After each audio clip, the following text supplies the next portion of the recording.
14th of April, Rabbi Furst, Pierke Avos, Pesach.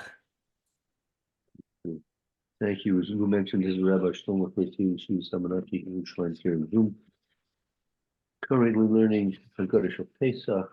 We are now at the beginning of Magid. Yochel Mirosh Chodesh, as Roy was beginning to learn with us. Yeah, if you like, you can continue on, Roy. Go ahead, please. I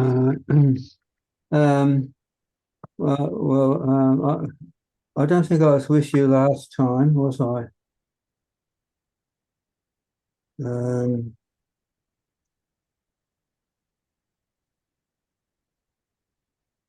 All right, anyway, Talmud Lama B'yom Hahu B'yom Hahu Yochol Mibarad Yom. Can this explanation be given from the first day of the month, Nisan? Therefore, it is said that on that day, yet as it is said on that day, it might be understood that it must be done whilst it is day. Talmud Lama Ba'avor Ze Lo Amarti Elo Basha'ah Shesh Sheyesh Matzah Umoro Menachim Lefanecha. So it must be done while it's day, but as it is said, this is done because of that, etc., from which it is to be inferred that no other time but when the unleavened cake and bitter herbs are placed before you. I don't know what they're talking about because I don't know what came before. No, so the question is, when does the actual mitzvah of Sipur Mitzrayim begin? So you might think you could start fulfilling the mitzvah from the time of Rosh Chodesh. Rosh Chodesh is very significant to us. That was the point, as the pasuk says in the Chumash, that Baruch who came to Moshe Rabbeinu and told him this is going to be Rosh Chodesh for you. You should prepare yourself to get ready to leave Mitzrayim. So maybe that should be the time when you start fulfilling the mitzvah of Sipur Yetzias Mitzrayim. So the Indian says no. As you read, has to be on that day, the day when we came out. So, you maybe think it could be the day going with still daylight. No, it has to be only when you have matzah and mura before you.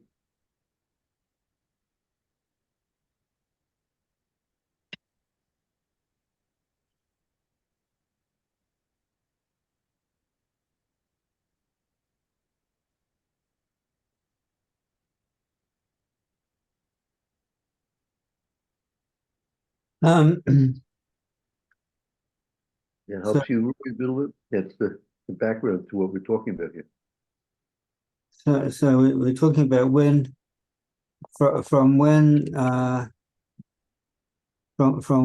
when do we regard us as celebrating Pesach? Is it or when?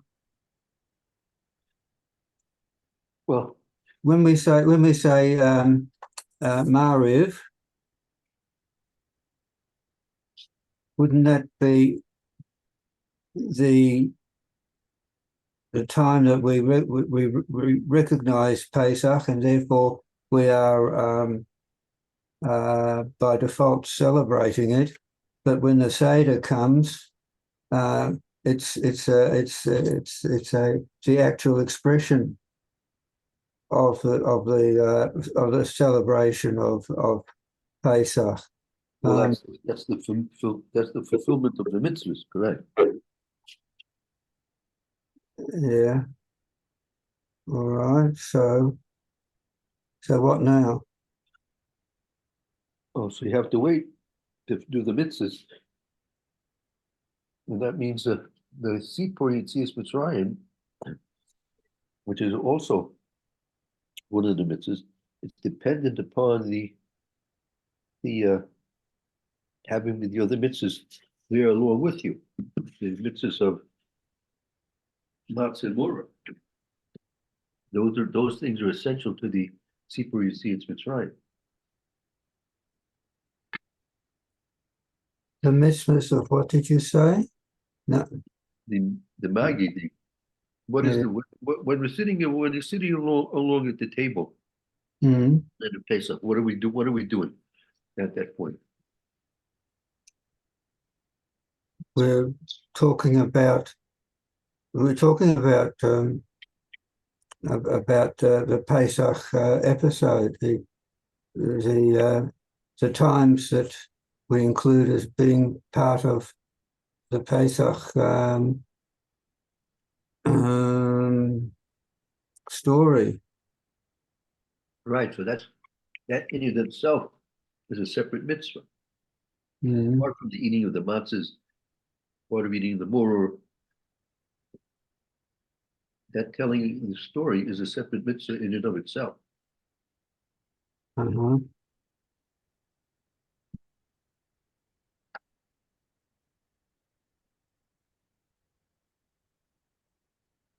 Yeah, so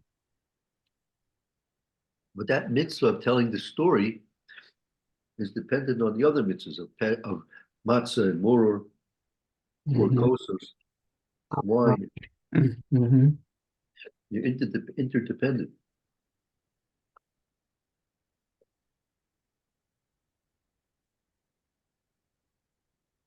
So that means that without those preparations, you don't have the celebration of Pesach. You're lacking some of the essential ingredients, correct? So in actual fact, you're getting ready you're getting things ready for Pesach. So that even happens before. You know, might happen a few weeks before even. Might be getting ready the morrow and the cooking, not cooking, baking, is it? The matzah and all that. If you're doing that before the actual time designated as Pesach, are you celebrating Pesach then or not? Is that counted? No, it's not the celebration. No, that's preparation. It's preparation, but is preparation not counted as celebration? That's right. Correct. Okay. Okay. Let's continue on. It says over here, Matila, Oimid Avoda Zora. All right. Mitachila Avoda Zara Hayu Avalseinu Avachasha Barashoy Korbono Hamakom La'avodoso Shenoama Yoma Yehoshua El Kol Ha'am. Originally, our ancestors were idolaters, but at present, the Lord has brought us near to his worship, as it is said, and Joshua said unto all the people, thus said the Lord, the God of Israel, Uma ad Hashem Elohei Yisrael, Ba'avo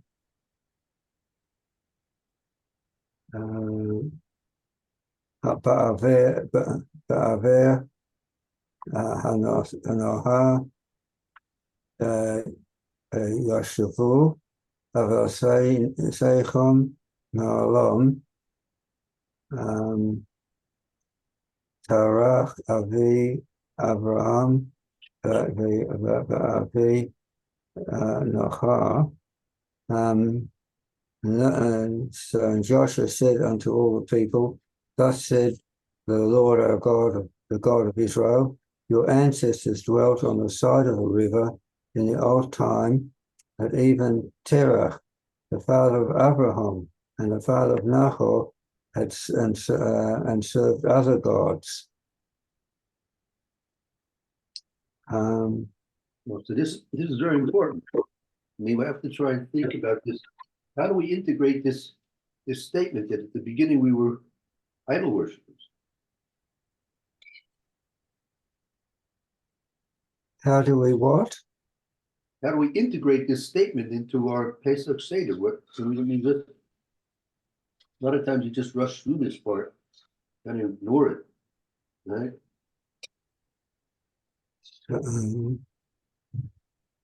So what we forget about what we were originally. Apparently, the Haggadah doesn't want us to forget about it. It seems to be part of the essential story, no? Don't you think, Lou? Yeah, I suppose so. um,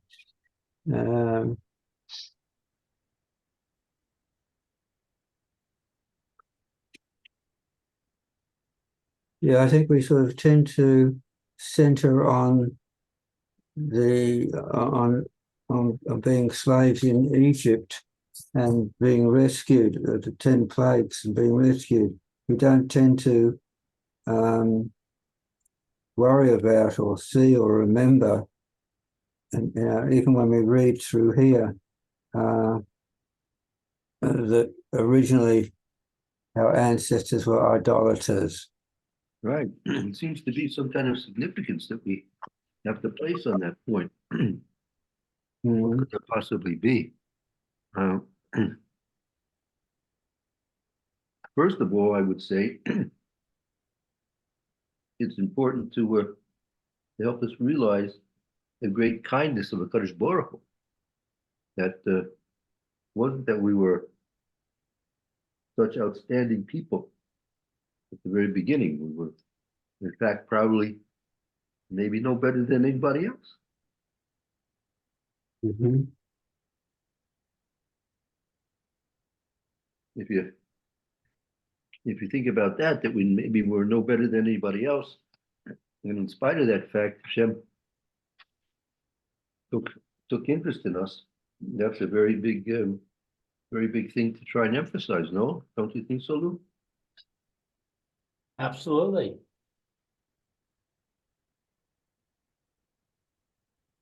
There was no other people going back a long time, no other people who recognized Hashem.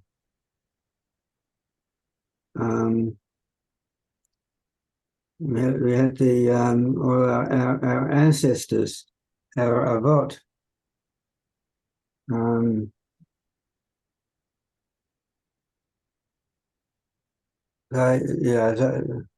They sort of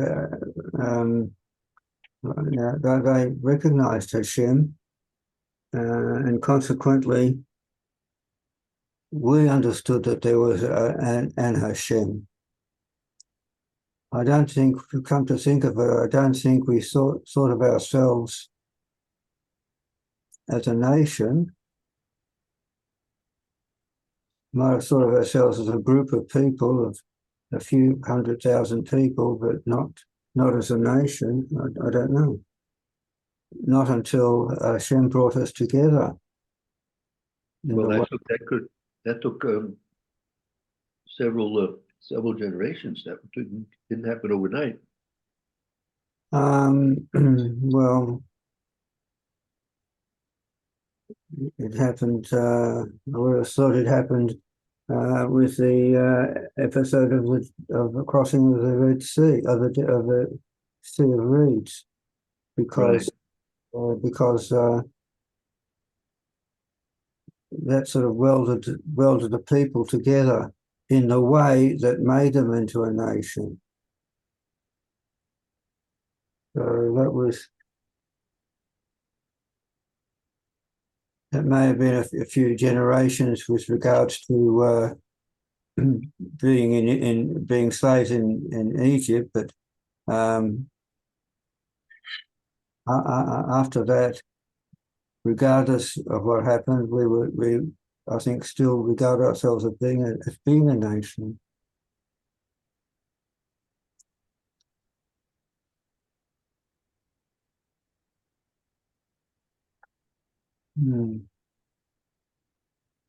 Yeah, but this this statement is preceding the forefathers. This is previous to Abraham Avinu. Originally, our ancestors were idolaters. Okay. But at present, the Lord has brought us near to his worship, as he said, and Joshua said unto all the people, thus said the Lord, the God of Israel, your ancestors dwelt on the side of the river in old time, even Terach, the father of Abraham, and the father of Nahor, and served other gods. Yachadu Elohim Acharim. Don't know if that's where it is. Akach es Avichem es Abraham Me'avo Hagoha Va'arech Elso B'chol Oretz Canaan Ba'arto es Zara V'atain Lo es Yitzchak V'atain V'tzicha es Yaakov V'es Asor V'atain La'asov es Sa'ir L'reshes also Yaakov Uvanon Yoradu Mitzrayim. So Abraham, the father of Nahor, and Terah.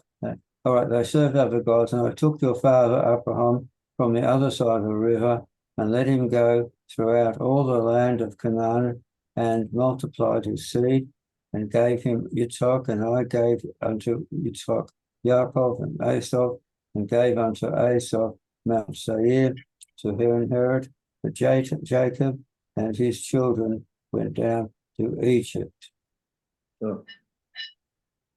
Okay, so in about a minute and a half, we've gone over 4, 5, 6 generations, and now Yaakov Banav Yard Mitzrayim. Yaakov and his sons went down to Mitzrayim. Mm-hmm. All right. Okay. All right. So Baruch Shema Koso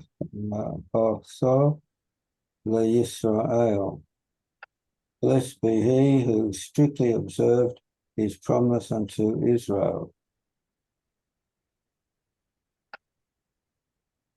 That must refer to Hashem. Baruch Hu, blessed be he the most holy. Shehaka, yeah.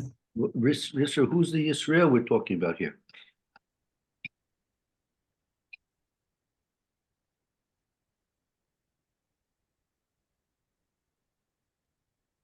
We're talking about. We're talking about Hashem, I think, that Hashem should be blessed. Right there, because he kept his promise. Israel. Now, is this who is this Israel? This is Israel, like Yaakov Avinu. This is Israel, Jewish people.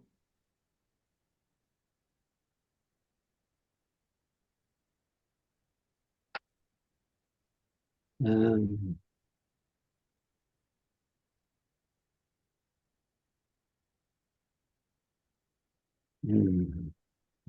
Blessed be he who strictly observes his promise unto Israel. So that's Hashem. Blessed be the Most Holy who premeditated the end of the captivity, that he might perform what he had promised to our father Abraham.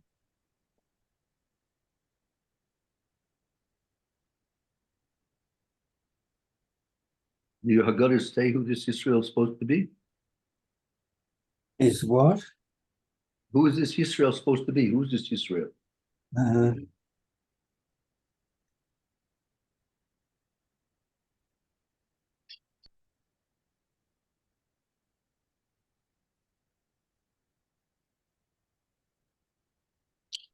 after Yaakov.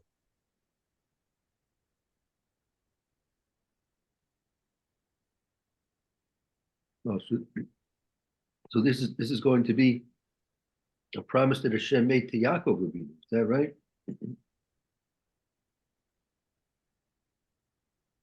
Um,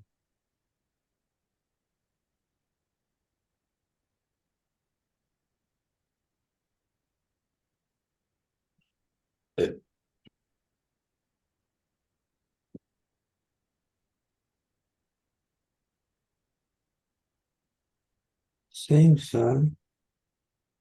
Now,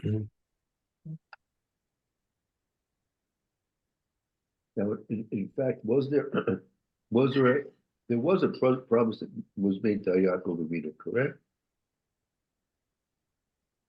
I think so. I think that was in Parshas. Mm.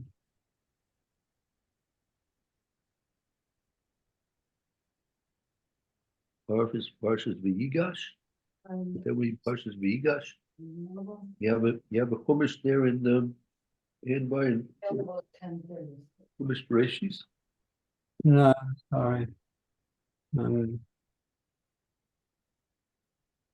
No.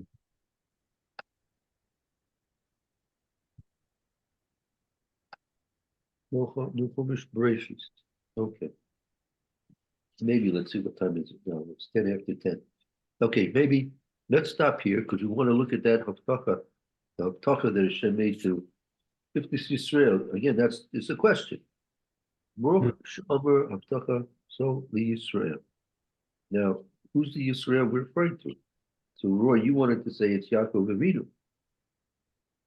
right? Yes, he went down to Egypt and made Bethlehem. Unto Israel. What was the promise? That's what we're going to discuss tomorrow. Can you wait till tomorrow? Oh, I don't know. Just a moment.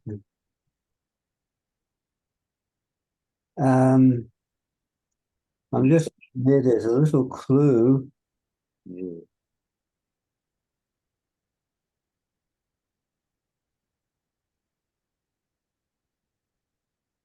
It's probably an editorial error, Yeah.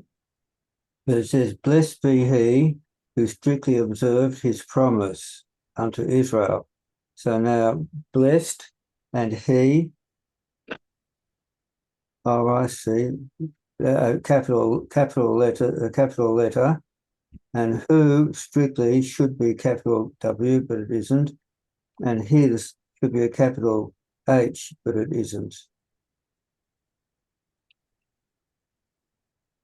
Okay. So how's that going to help us out a bit? in that if it's not a capital letter, then it doesn't refer to Hashem. Right, yes, it's true.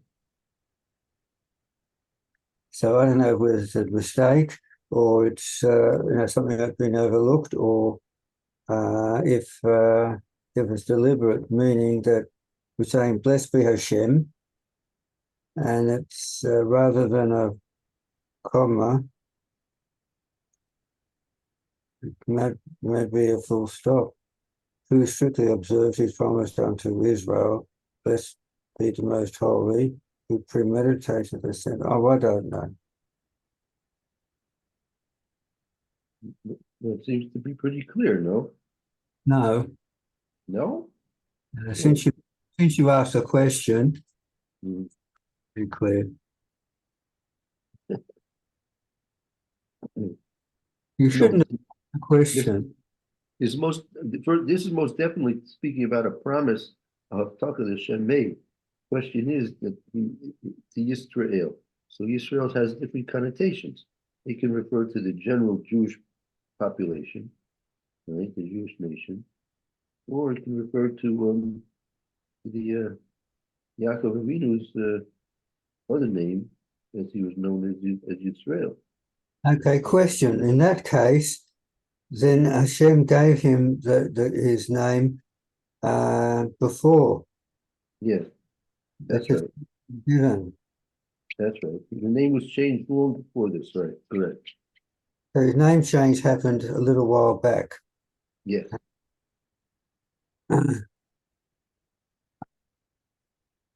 This Yaakov Avinu was going down to Mitzrayim took place when he was old, I think 117 years old, if I'm not mistaken. Mm-hmm. Right. All right, we'll pick this up again tomorrow. We want, if you have it in the meantime, if you have a Chumash Bereshis handy for tomorrow, we'll look at that and hopefully clarify what this is referring to. Okay. Great. Okay, so let's see. We have take a short break and we'll continue on with the Mishnah Berurah and the halachos of the night of the Pesach celebration. I'll see you tomorrow then. Very Thank you. good. Thank you, Thank you. Rabbi. See you in a few minutes. Okay, very good.